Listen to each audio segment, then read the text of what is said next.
Previously on the 8 Question Show. Traditionally, people talk about, oh, is this a sativa or an indica or a hybrid?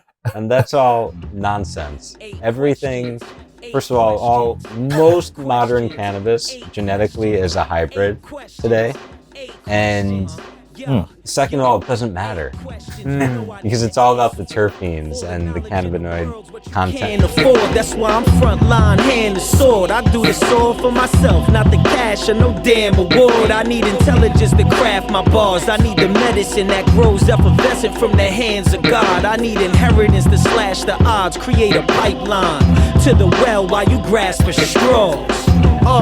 8 questions, 8 questions, 8 questions, 8 questions, 8 questions, 8 questions, 8 questions.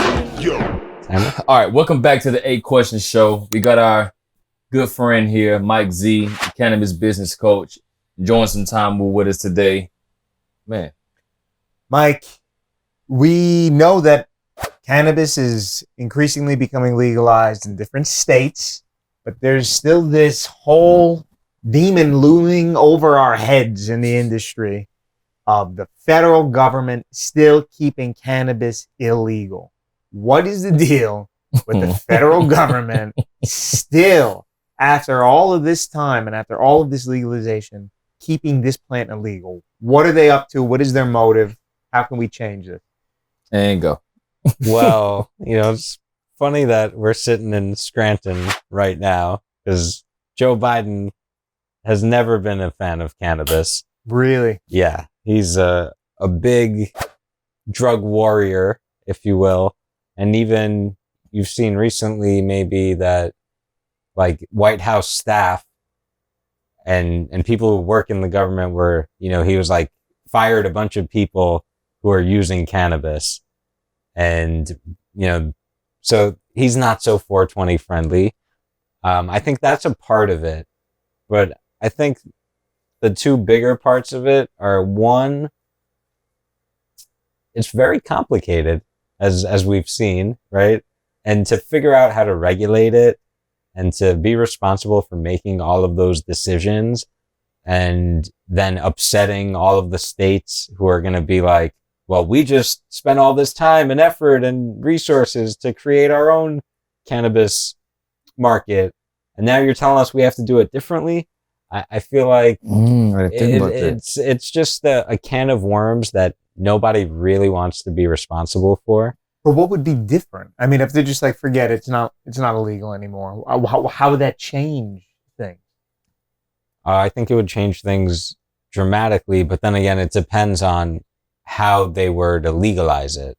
So there's a lot of debate around, should it come off of Schedule 1 and go to Schedule 2 or Schedule 3, or should it not be scheduled at all? Now, of course, I believe it shouldn't be scheduled at all. It should be descheduled and should be regulated differently. But then it begs the question of, is this medicine? Is this food? Is this something else? Is this a supplement? Category. Yeah, because cannabis is this weird plant that really kind of goes across those different categories, but someone has to regulate it as something, or there's got to be this distinction. And, from what I've seen the last few years, the FDA has been pretty reluctant to step up and say, hey, this is how it's going to be. Every now and again, they slap people on the wrist for doing things they don't like, but they, is it going to be food or is it going to be medicine or is it going to be a supplement? But could it be both though? Because it could be consumed. Yep. And it could be used in I hate saying the word drug, but it could be used as in terms of the FDA standpoint, because how does Colorado classify marijuana? How does Washington classify? How does California classify? And then because it's legal in those states. Right. So I'm pretty sure those politicians and lawmakers there sifted through all the information and said, okay, boom, it's this, or it's this, and this. And then it's like, go ahead and do it. Cause I don't see things reverting. Cause you got to think about people who bought like 100,000 acres of land for growth of this. And all of a sudden it's like, the federal like, it's legal, it's period. And it's like, whoa, like what are we gonna do with all So this? exactly, and and no one knows the answer to that question, right? And Yeah. I think the politicians aren't, by and large, don't have a great cannabis education. And so when you go Good and point too. look at how complicated this whole thing is, and you get into this question of controlled substance versus food versus supplements versus medicine, what is it? You know, there's so much nuance there that I think policymakers, they've got 100 other things that they're working on. So I think it's just a big ask for them to try to figure this out. So they do what they do best and kick the can down the road. And But it doesn't matter. For example, you take an industry like essential oils. There's some people that are like, this will cure all diseases. You put turmeric oil on your feet and your cancer goes away. And I mean, is it true? Is it not true? Right? Regardless, but Exactly. we don't schedule it. Some people consider it medicine. Some people consider it a nice smelling oil. Why can't cannabis be in that same category? If you think it's medicine, go ahead, have fun. It's medicine. If you don't think it's medicine, whatever. We don't even think about it at all. Right. But to your point though, Brian, vitamins aren't even regulated by the FDA, but Right. they're sold in every state. You have no so I'm trying to figure out. So somebody can come up. I can call this a vitamin. Doesn't have to be approved by the FDA, but I can sell it in GNC. Right? Really? Wow. Yeah. If you look on if you look on vitamin bottles at the very bottom, it says this is not FDA approved, but it's sold massively in every state. Could it be because it's intoxicating in some way? But is an oil intoxicating? So, for example, I don't know. I mean, I'm talking about like, for example, if I have like bad joints or whatever, put some oil here, but like you said, it's nuanced because with cannabis, you could smoke it, you can make it into an oil, you can put it in food. And it's like it's so nuanced, but I'm so curious of how the other states made it legal and what category they put it in. But because simplistically looking at the whole thing, it's like, to me, it will make sense because, of course, if the federal government made it legal, they could get so much tax revenue from it in general. Because like once it's that, then it's going to be like, of course they're going to get their cut. But because now, correct me if I'm wrong, Mike, since it's not federally legal, none of these businesses in California, Washington, or Colorado, you can't buy it with a credit card. Like Right. You can't buy a jar of it. You have to use, it's a straight cash business, which in turn is a risk itself. yeah. So again, that Schedule 1 status makes payment processing and a whole bunch of other services that any other business outside of like the vice industries has easy access to. So most of cannabis is cash, although there are, workarounds that some businesses use that may or may not be considered fraud, depending on who you ask, or they might be considered workarounds, I have a point. Yep. Looking at it, because me, I had to be fair looking at both sides of the coin. Could it be they don't want to make it legal? Because in history, when they picked up, let's just say, cartel leaders, they found weed and they found cocaine and they found heroin. It wasn't just. I mean, I'm thinking from a cartel standpoint, not the individual person in whoever, like a small area. So is their fear if we make it legal, people who are, because business is legal, but people are unscrupulous in business.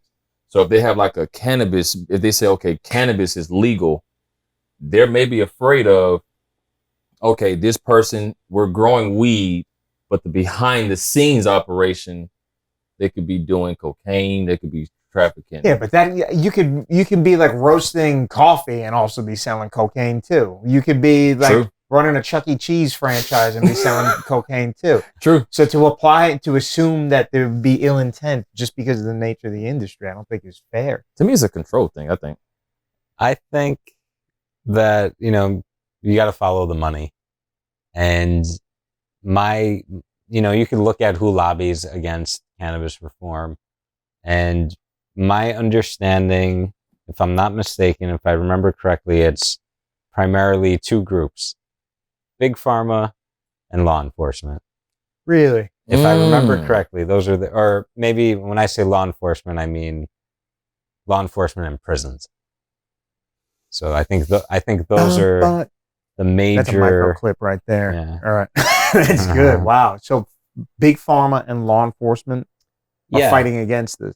Yes. And you ask why? Why might that be? And because, this industry could potentially threaten their bottom lines, right? So if cannabis is legal everywhere, and by and large, it's becoming more and more decriminalized, which is great, even though, in some places that have legalized, cannabis arrests went up last year, which is concerning. And most of these places, we see the racial disparities remain in cannabis enforcement. So, it's still not about cannabis. It's really about the people using it. But, and then on the pharma side, cannabis is like I said, it's a weed. It grows pretty much anywhere, and it treats a variety of ailments, lots and lots of different conditions. And we're just still scratching the surface of how to optimize the therapeutic power of cannabis. And I think for pharma, until they can figure out a way to monopolize that, the same way, I don't remember what plant Advil was synthesized from, but there was a time when, you had too much of that plant and you could overdose or you could go, whatever. But then eventually pharma figured out, we could synthesize this and package it up and sell it. And, Wow. So they're like, it's almost like they're buying time. They're like, keep it illegal a little bit more so we can figure out all the benefits so we can get the patents on it. I didn't even think about that. They kept keeping it illegal to do their own research because I want to ask you this. I want a two-part question. One, what is a Schedule 1 drug, Schedule 2 drug, Schedule 3 drug? And since Schedule 1 is illegal, since marijuana is in Schedule 1, which prevents other research on it as opposed other than bad research or whatever, in terms of the harms it does. That doesn't apply to the federal government though, because they may say, hey, this is the law that y'all can't research it, but they can, right? And they're trying to learn everything they can, so then they can come out with all kind of stuff. So then they kind of get to reap the most benefit from making it legal once it becomes that. I think that's totally feasible. And I think, again, to me, the sad part about it is here we have this huge industry that really the U.S. is at the forefront of. We have the most robust cannabis supply chain, I believe. And, we're kind of the epicenter, whether it's Northern California, where most of it is grown, or New York, where most of it is sold and consumed. We have a chance to be the global leader on cannabis, but we're, actively not taking that chance because we're maintaining this Schedule 1 status and not getting involved in international trade where you have, countries in South America exporting to Europe, and you have Canada exporting and importing.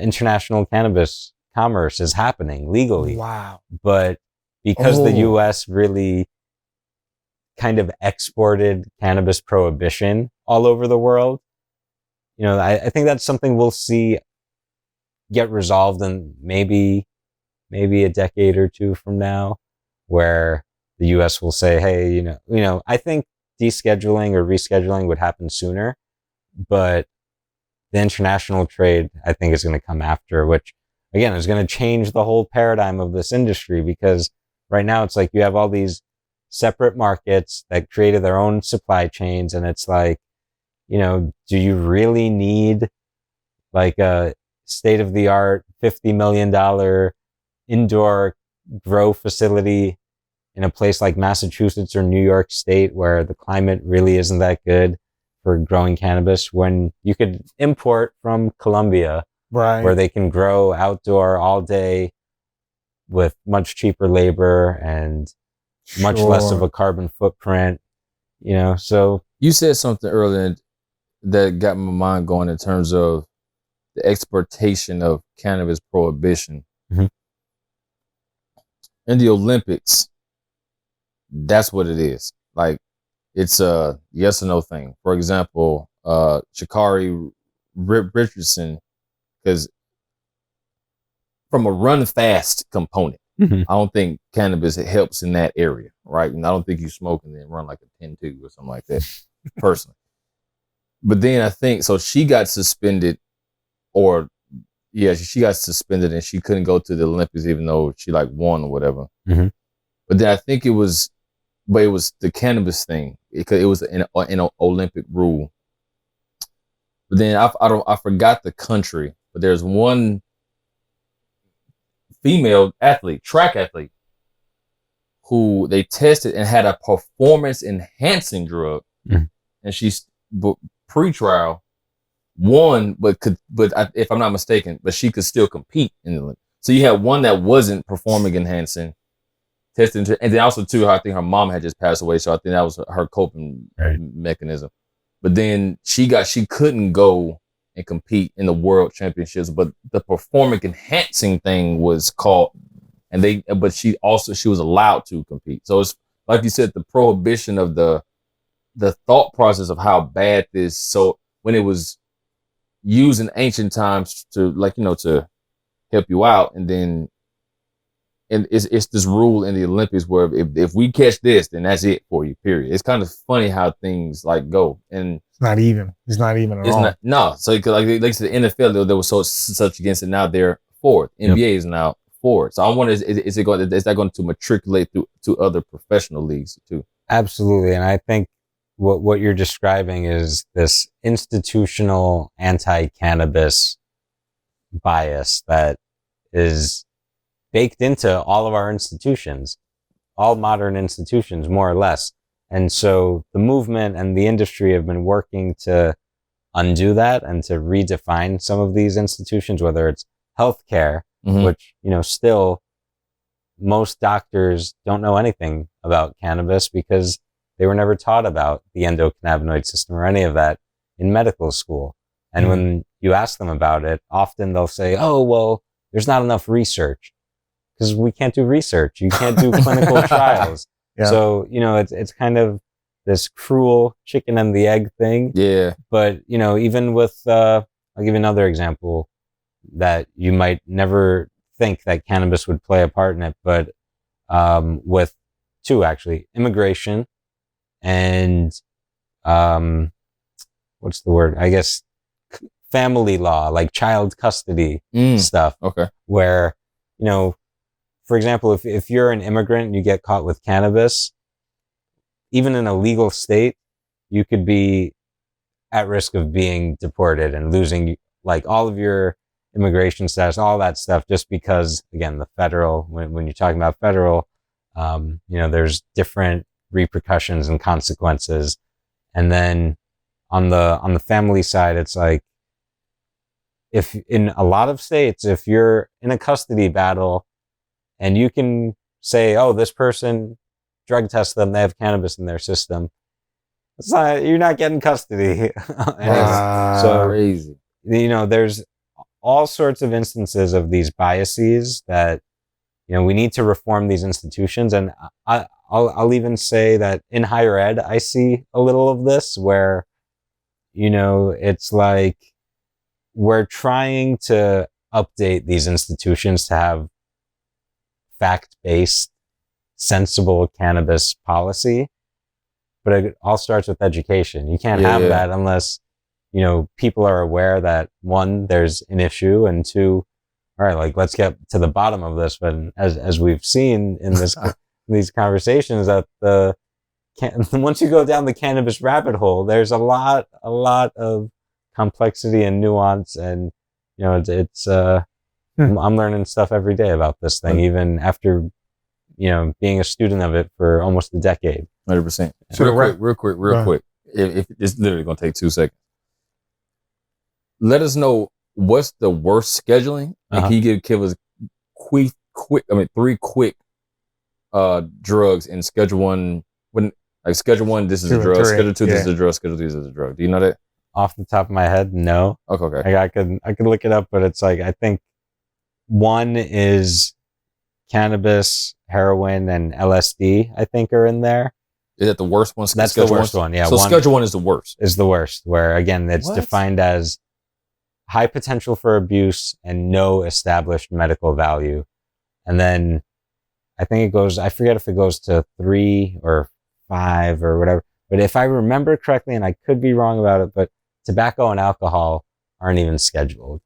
They're like in the lowest. What? They're in the lowest. And think about how many people abuse it. Not only abuse it, how many people die every year from alcohol and tobacco. And so as I'm drinking one. You know, so to sum it up, this whole federal illegality surrounding cannabis is not easily reversible. It has a lot of knots and tangles that if it were quickly changed would create problems in a lot of different ways because it's been illegal for so long.